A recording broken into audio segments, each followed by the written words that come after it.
Okay, so you was asking about Rio Abajo. This is Rio Abajo right here.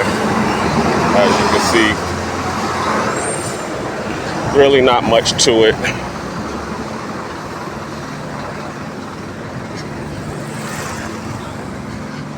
Yeah, Plaza La Ferve. And these are the high rises that they have over here. I'm on my way to get my hair cut, as I was telling you. Not too far from here. They got a couple of fruit stands and a couple of Jamaican restaurants, which is further down the street. And then they also have like a little nightclub or a discotheque. It's nothing upscale. It's just, you know, a place where all of the Caribbean people, you know, sit around and drink and have a good time.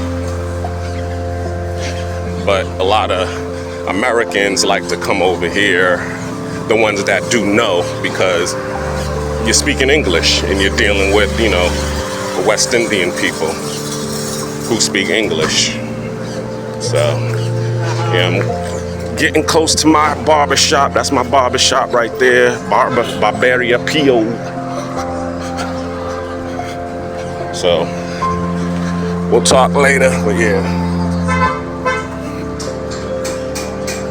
Hope to see you tonight. If not, so Ray. It's my barber. All right, peace.